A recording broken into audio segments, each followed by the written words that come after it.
plans may be, although they may not be exactly what we want, we will always have faith in you, that whatever it is that the future is in store for us, we will be assured that you are with us every step of the way as we fulfill our mission and purpose in life. Today, you have gathered us to give recognition to these individuals whom you have called for a special vocation. And as we begin to witness their pledge, we implore your presence so that they may be able to truly understand the significance of the oath that they are about to take. Lord God, as you yourself is the master creator, builder and architect of everything in this world, we ask you to bless these young architects to be your true stewards in harnessing and taking care of all your creations.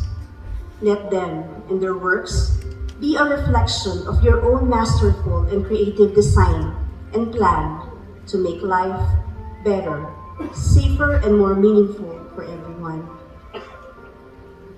Guide them in their practice and allow them to see you as their pillar of patience, hard work, and strength, and most importantly, as their source of inspiration, that through their profession, they can be an instrument of change to make a difference in this world. All this we pray. Amen. Architect.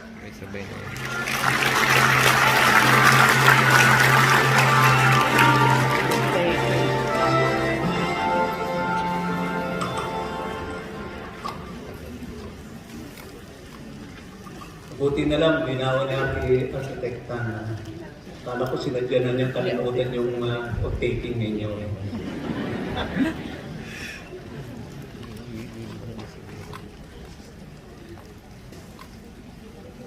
Of course, to the distinguished personalities in the presidential table, headed by our Commissioner Comenad, and of course, the representative of President Richard Garcia, my kumadre, tamang ginagamit ko na word man, si Vanessa, our Secretary General, of course, also our guest, si Dean Chona, and yung mga kasama kong mga partners ko sa board.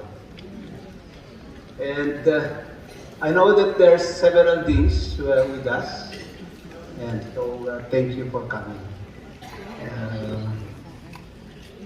Also mentors, and the staffers,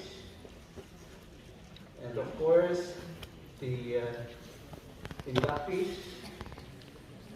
And with your indulgence, let me just single out my mentee. Isa dito ang mentee. I consider him na mentee ko siya because during the pandemic, nag-submit sa akin ng office layout. At pinapa-approve niya sa akin, pinapa-comment niya sa akin kung tama ba raw yung ginawa niya na layout ng opisina, considering yung safety ng tenants.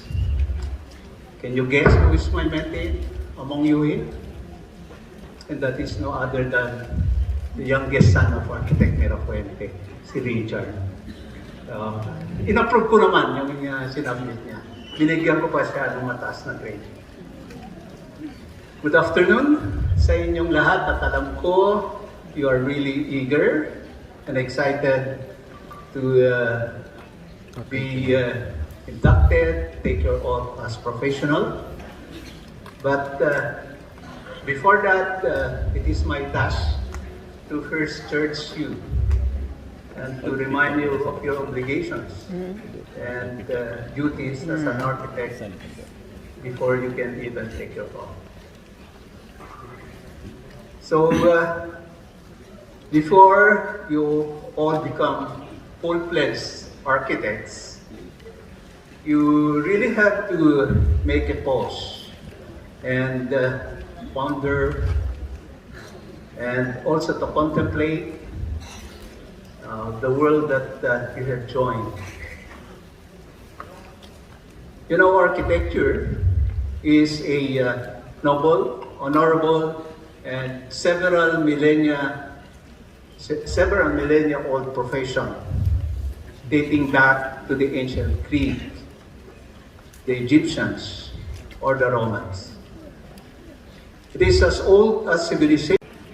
For all of you, you now can count yourselves among the fortunate ones to be embraced by our elders and mentors in the profession.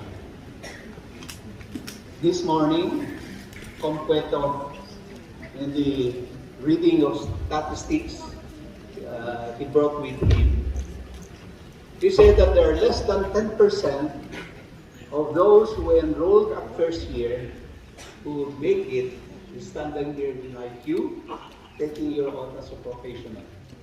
So ganun kadami yung hindi nakakarating kung saan kayo nakarating. If we have to refer back to the number of the enrollees from the first year. Sabi niya kanina umaga, less than 10% lang. It's about 7 to 8%. So kayo yun, kasama kayo sa 7 to 8%. And that's why we say, you're really very fortunate to be here and to be embraced by your future fellow architects.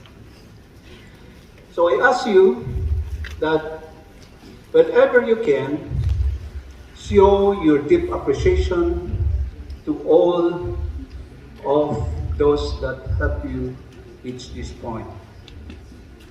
To your schools, to your mentors, and of course, especially to your parents or guardians who equally toiled as hard as you. Let's give them a big hand.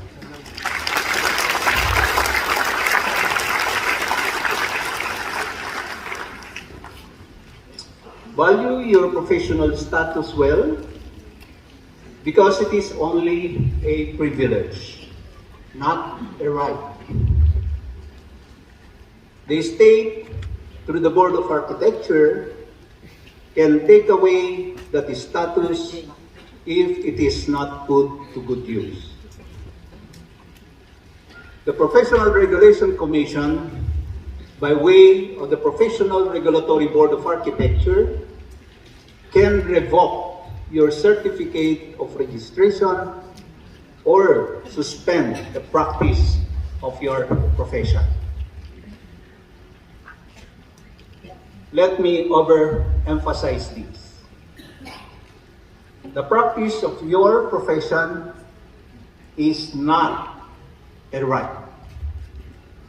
It is a privilege granted by the state.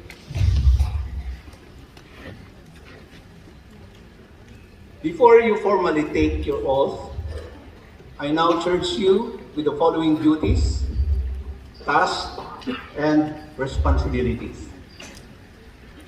First, you must always keep valid and updated your Professional Regulation Commission identification card, or we call it PICC, and you must always safeguard your architect certificate of registration, we call it the COR, the architect seal, especially from unauthorized use by others, even your kin, even your girlfriends or boyfriends.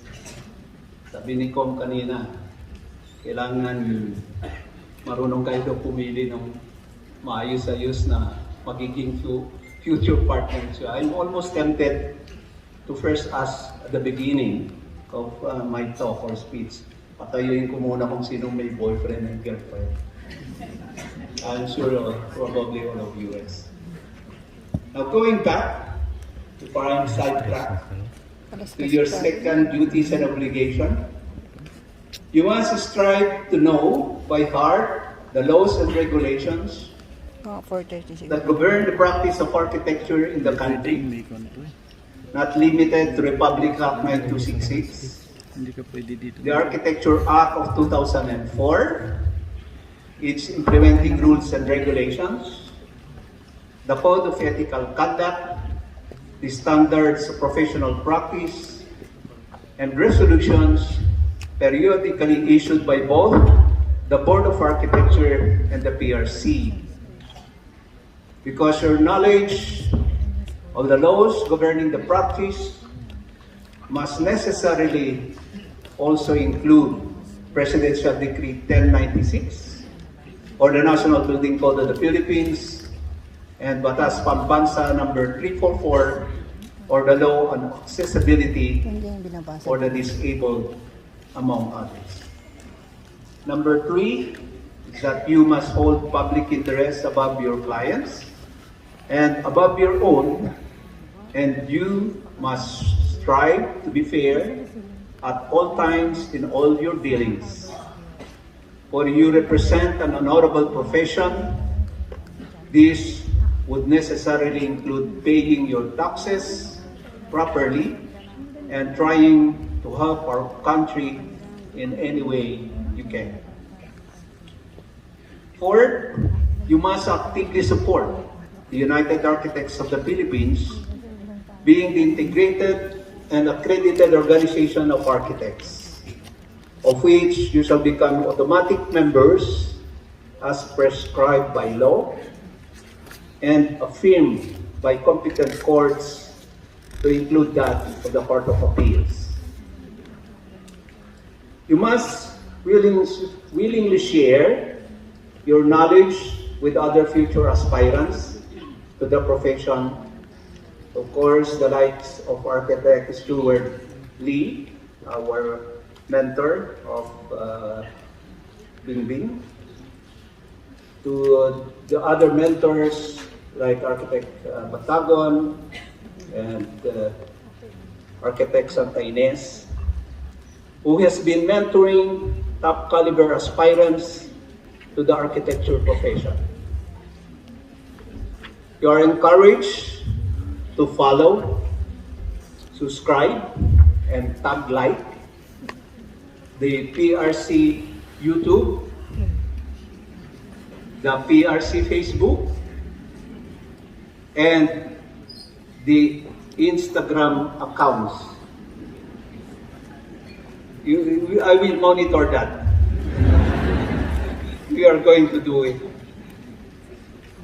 And 7, the last but not the least, you must always work for the advancement and benefit of the architectural profession, and you must find in your hearts and minds to have the will and the courage to always fight for and advocate the profession whenever, wherever you will be.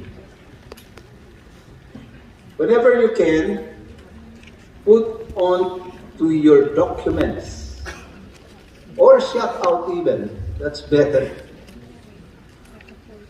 Sa arkitekto, sigurado.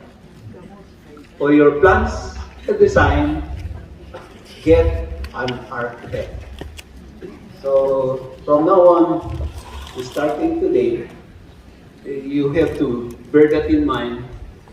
Yan ay hagabilin. Tama ba yung Tagalog ko? Habilin. Habilin ng Board of Architecture sa inyo.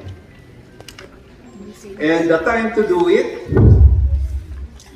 is not tomorrow, but right after you take it.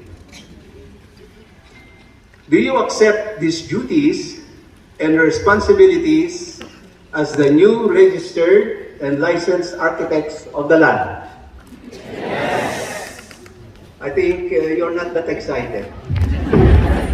Mukhang hindi. Mas Nagugutom pa na yung sila, sir. Reaction nyo kanina kay Architect Mirabel. Yan na yun. Okay. So we will not go ahead without taking until I'm satisfied.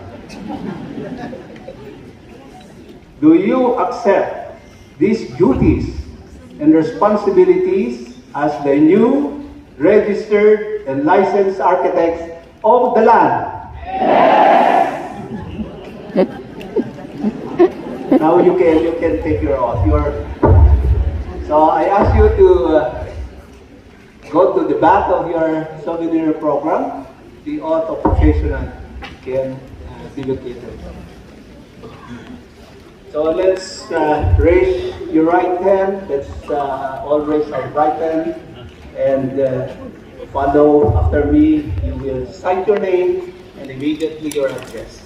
I. Your address. You forget your address? Architect. You just mention your city or municipality. Let's do it again. I of.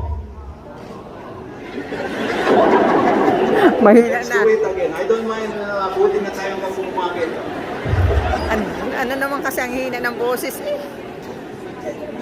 Your name and then after that your address. Okay? I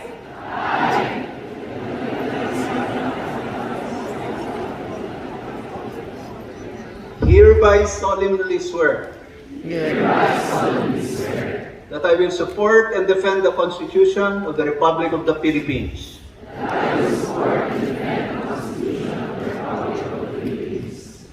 That I will bear true faith and allegiance to the same. That I will obey the laws, legal orders, and executive orders promulgated by the duly constituted authorities of the Republic of the Philippines.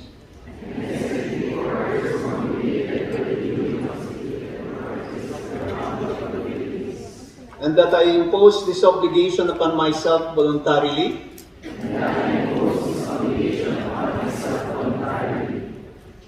Without mental reservation or purpose of evasion.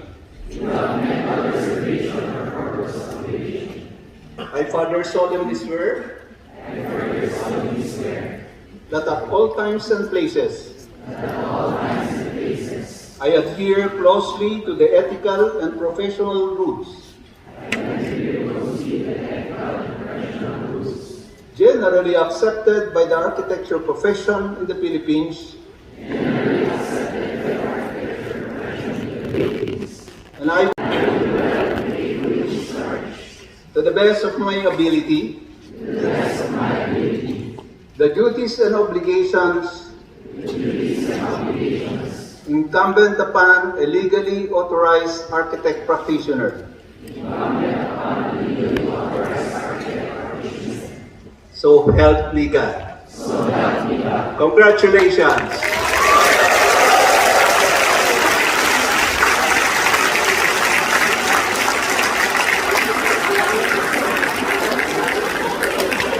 Thank you very much, Chairman, Honorable Robert Sack. At ngayon, kayong lahat ay ganap ng arkitekto ng Pilipinas.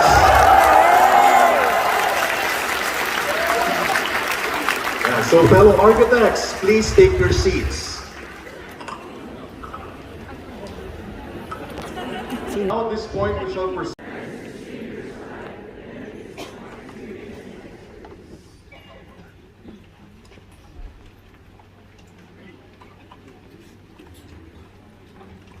Thank you very much, architects.